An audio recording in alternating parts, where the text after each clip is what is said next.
This is the True Self Manifestation Podcast, and I am your host, Angel Menudo. I'm a licensed psychotherapist, certified clinic coach, and a little woo with a passion for manifestation and internal family systems. Through the years, I've tried all the things to manifest the life I've always wanted, and with much exploration and curiosity, I've learned something major about manifestation. To successfully manifest, we need to be in our worth and in alignment with our true self and the universe. Unlike typical manifestation practices, IFS delves deep into addressing potential blocks that impact self-worth. Each week, I'll show you how to harness IFS to connect with your true self, boost your self-worth, and conquer the barriers holding you back in life. Join me on this journey to live authentically, break free from limitations, and embrace your best life. It's not a coincidence you're here. Welcome to the True Self Manifestation Podcast. Hello, everybody. Welcome to episode 13 of the True Self Manifestation Podcast. Welcome back. I'm pretty excited to be back. I know I wind up going on hiatus, here and there, and I kind of get caught up in a lot of other things, like a lot of behind the scenes stuff. But I am back, and I actually plan on recording quite a few podcasts today. So this is one of many that will be coming out so that they will be ready to go, and they will just show up where you listen to podcasts, right? And they will be there. And I'm trying to get this all done today. I'm recording, it is Sunday, November 5th. But I'm trying to get all of these podcasts done today because next Monday, me and my boo, Tim, are going away. We're going to Tulum, Mexico. If you listen and follow along and, see me on social media and read my newsletters or whatever, I'm obsessed. I'm obsessed with Tulum. And ultimately, my goal is to move there full time, work there, live there, all of that.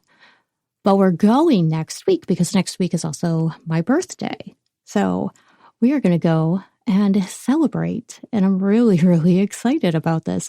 I can't wait. Later today, I'm going to pack up my stuff. We'll start packing, not pack up everything, but start packing because I live in cold weather. I live in the Buffalo, New York area, and it's cold. It's cold here. So I can pack for Tulum because it's going to be 80 something, which is my favorite thing in the world because I love hot weather. So I can pack up all of that stuff and, get everything ready. And I've actually gotten really good at packing for a week to Tulum with just a carry-on and the personal item, in quotes, which is actually a huge ass bag that I shove under the seat, but it fits a lot. But I've gotten really good with packing that in just a carry-on and stuff and using those great compression things. You know what I'm talking about? Those compression cubes. Fan-frigging-tastic. So if you do any traveling, I suggest compression packs. They're the best. Oh my God. And they're organized. You can write little things and tell you what's in them. Love it, love it, love it. I have an organized part, who just freaks out over this shit. So anyways, that's what I will be doing next week. And if you are listening to this in real time, and if you don't follow me on Instagram, go on and follow me. I'm at True Self Manifestation because I will be posting lots of stuff in my stories, lots of little pics and everything else. It'll be great. It's going to be wonderful. You can follow the journey along. But today we are here talking about limiting beliefs. And I want to talk about limiting beliefs because we have so many limiting beliefs that are just in our heads. They are just everywhere. And the thing about limiting beliefs is that we take these beliefs as fact. We believe them as the absolute truth. And these thoughts dictate how we perceive ourselves. like others in the world around us. These thoughts are believed as absolute truth, and they stop us in our tracks from doing the things, reaching our goals, our hopes, our dreams, and living a fulfilling life. Limiting beliefs skew our perception of ourselves and the world around us. And limiting beliefs impact our self-worth. And if you know anything, like if you've been here, you know how important our self-worth, being in our worth, is to living our absolute best life, right? Like being able to manifest what we want and all of that. And then there's these beliefs, though, that come in, and that's going to push that out. So what limiting beliefs sound like are something like, I'm not smart enough. I'm not creative enough. I'm not good enough. I can't do that. I'm not worthy enough. And you might be wondering where they come from. Limiting beliefs actually stem from what we witness at home, school, with our families and friends in childhood. This includes how people interact with each other, with us, how these people speak to us, or how they speak to other people, and if they're being respectful or not, the type of language that is spoken. Not only that, but their behaviors tell us a lot as well. Were the people around you kind to you and each other? Or were they argumentative? Did you witness others coaxing, nagging, shutting down, yelling, manipulating, people-pleasing to get their needs met?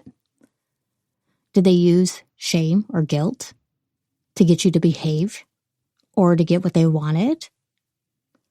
Many of us were raised in households that used guilt and shame to keep everyone in line. This causes so much damage because a part of us picks up on that and we begin to shame ourselves to do the quote-unquote right thing. Have you ever been or have you ever berated yourself for not keeping up with your fitness routine, for instance? Made yourself feel bad over an interaction that didn't go the way you wanted? When we witness these things in childhood, they paint a picture of how we think the world is, how we are supposed to act, respond, and behave. We tally up what is good and bad. They teach us how to be loved and how to get our needs met. These beliefs get solidified into our subconscious. Limiting beliefs make us believe that we are unlovable, undeserving, unworthy, unless we act in a certain way. Maybe if we weren't being too much, maybe if we could be smarter, more attractive, more talented, maybe if we could just do everything right. Then we could be lovable, deserving, worthy. These beliefs become invisible scripts dictating our lives. And dictate your life they do. These beliefs become hypercritical voices in your head telling you that you won't amount to anything. They become imposter syndrome when you know deep down you are well qualified for the job. These invisible scripts become people-pleasing behaviors, bending over backwards for everybody else, trying to prove to them that you are worthy of their love. They become codependency and enmeshment. They stop you in your tracks and throw you off your path with procrastination. Ultimately, our limiting beliefs make us feel really shitty about ourselves. And I was there because for the longest time, I was my own worst enemy. And I tried all the things through the years to stop my limiting beliefs. But my imposter syndrome was rampant. My perfectionism was so out of control that it stopped me in my tracks from doing all of the things that I ever dreamed about. It felt like it was a constant battle going on inside me, this internal struggle pulling me in every direction. I didn't feel like I had any control over it all. None of it. But the thing is that deep down inside, I always wanted to be my own boss. I wanted to have the freedom that running my own business offered. To be able to explore my ideas without compromise, without someone else telling me no, without my ideas being stolen and claimed for someone else's. And believe me, that happened. And I didn't want my schedule dictated by anybody else. I wanted to be able to do my own thing. My authentic true self knew I was put on this earth for bigger things, to make a big impact, to help others on a large scale. Intuitively, I knew I had to build it from the ground up by myself. And I did. I did it twice, but not until I truly dealt with my limiting beliefs. Not until I learned how to get to the root of that imposter syndrome, perfectionism, and that inner critical voice. And this, my friends, is the key. It's getting to the root. Worthiness, feeling deserving, feeling lovable are innate within us. Our true selves have these qualities, and it's at the ready. We don't realize this, but it's in there. Like how Glinda told Dorothy in The Wizard of Oz, "You always had the power, my dear. You just had to learn it for yourself." We have to find it. It's in there. But since parts of us hold on to these beliefs and invisible scripts that feel like fact, we don't get to become who we are meant to be in this world. These parts are trying to keep us safe. But you got to ask yourself, at what cost?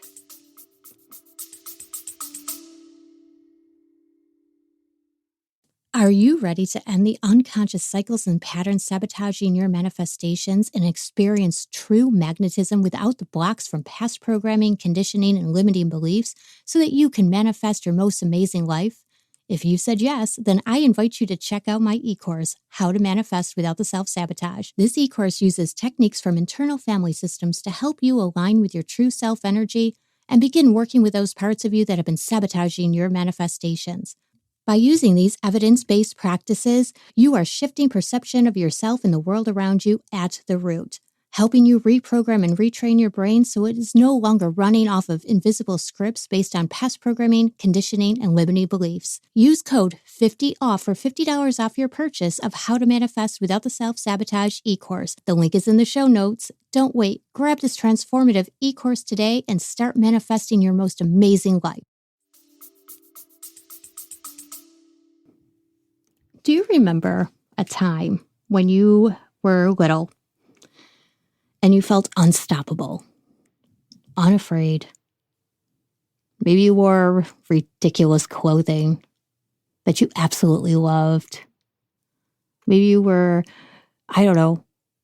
riding your bike and going super fast or something down a hill and never even thought twice about it because you were just kind of being fearless at the moment because you were like 8.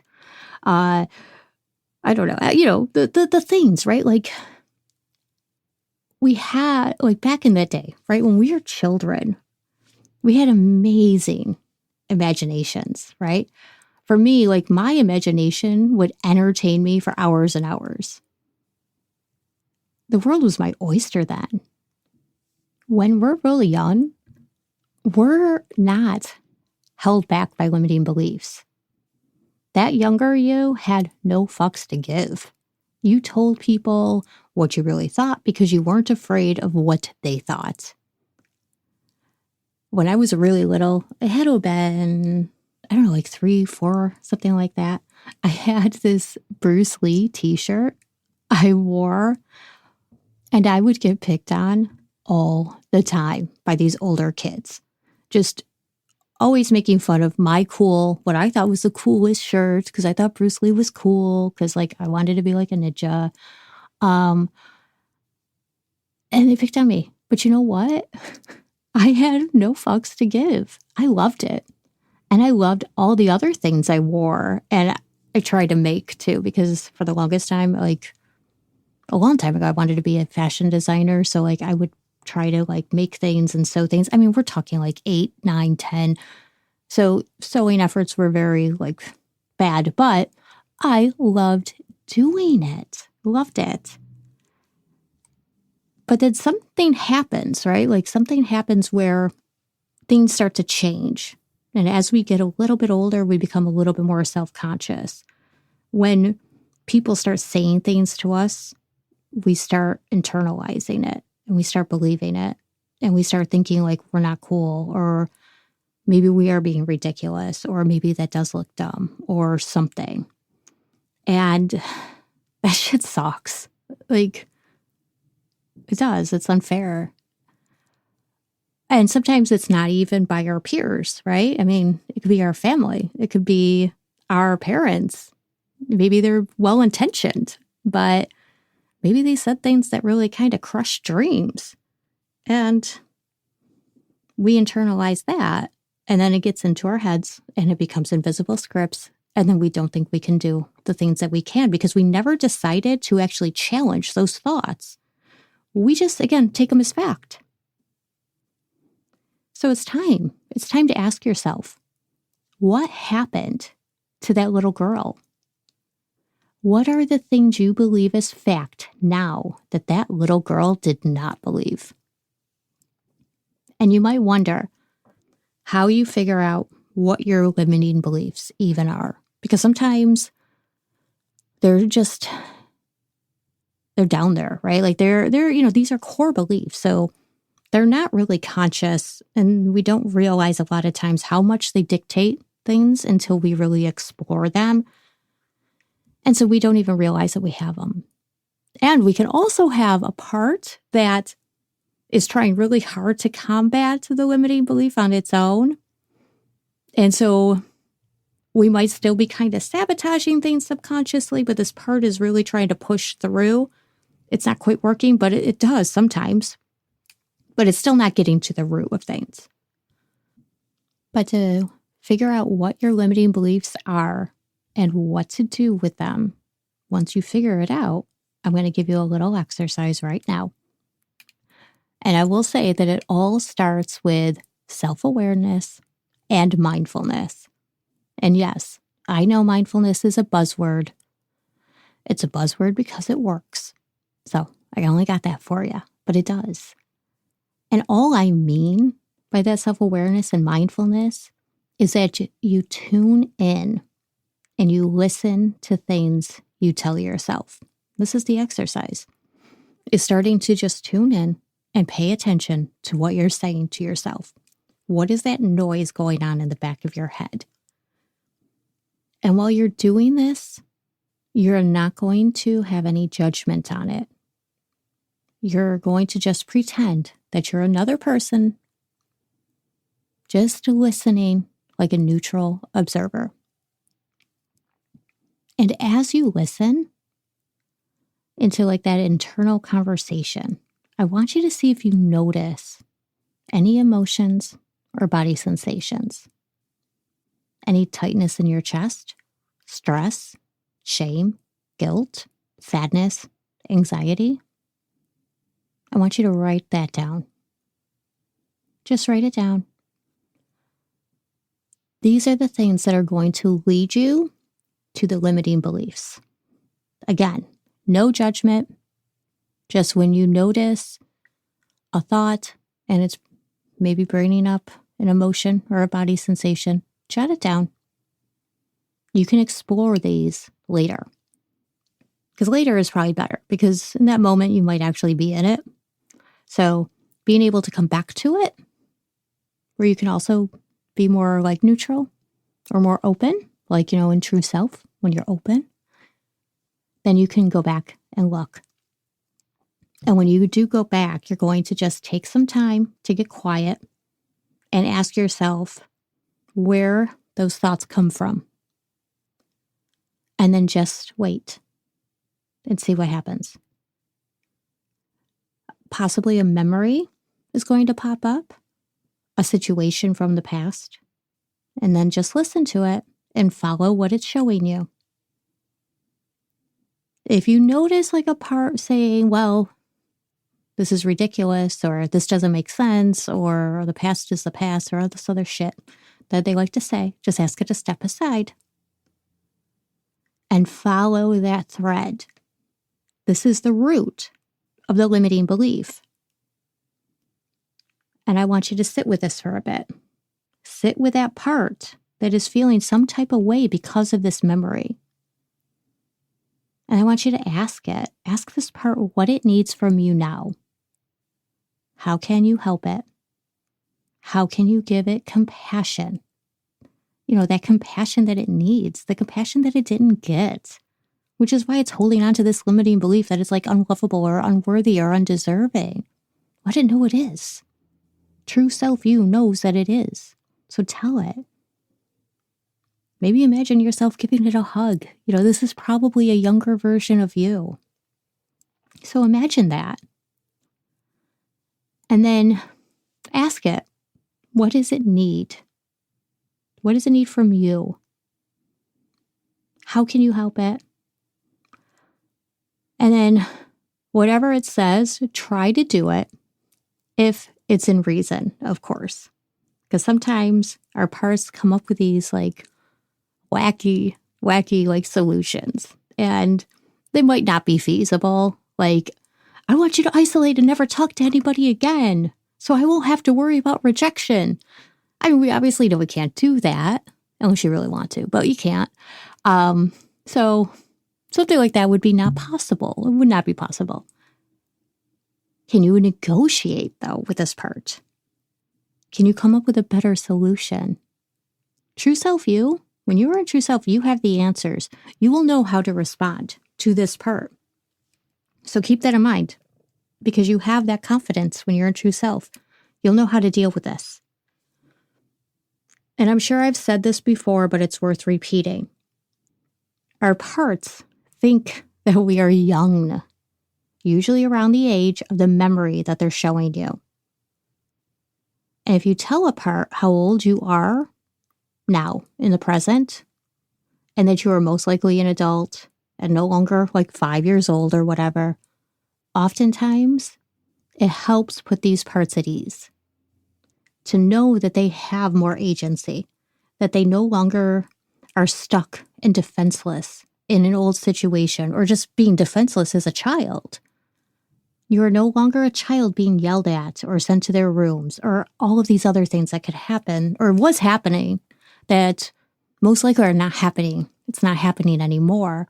And the part, because they don't realize that, needs to see it and it needs to hear it from you. So this is how you get to the root of your limiting belief. And this is how you stop it. Is by working with the part, so the part no longer feels that limiting belief. And then you can ask yourself, who would you be if you weren't held back by these limiting beliefs?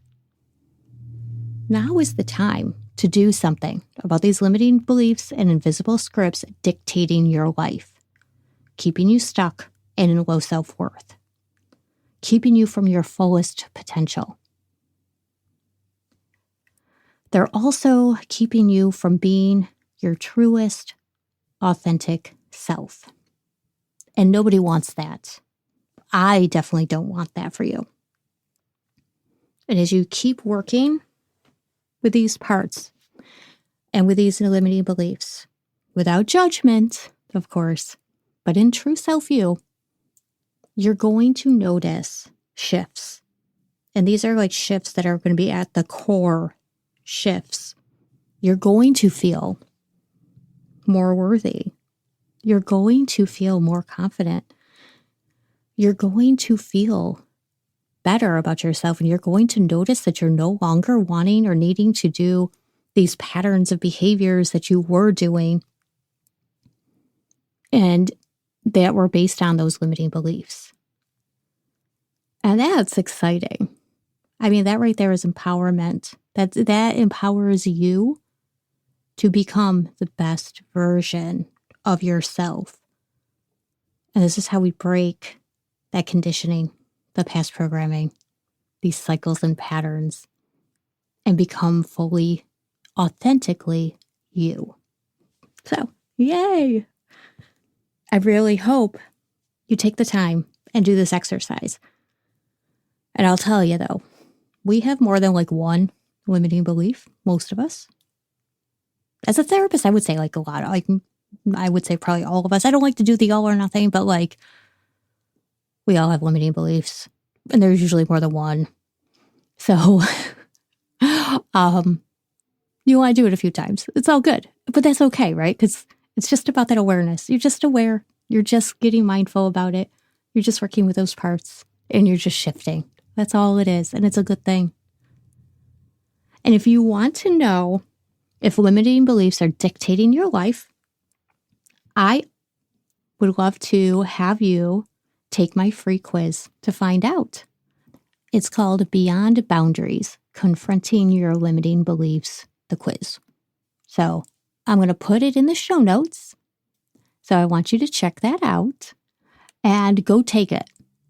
You can see like where you fall with your limiting beliefs, and then you're going to wind up getting an email that's going to tell you how to manage all of this and how to deal with it. And it's going to be awesome. So I want you to go do it. It's free. Just go for it. It'll be great. And until next time, my friends, happy manifesting. Thank you for listening to the True Self Manifestation Podcast. Check out the show notes for any links mentioned on this episode. And while you're there, grab my free guide on how to tap into your intuition. This is the foundation to any manifestation practice. Don't forget to hit the subscribe button so you don't miss a single episode. And please leave a review where you listen to podcasts. And if you love this episode, share it with a friend. Thanks again. See you soon.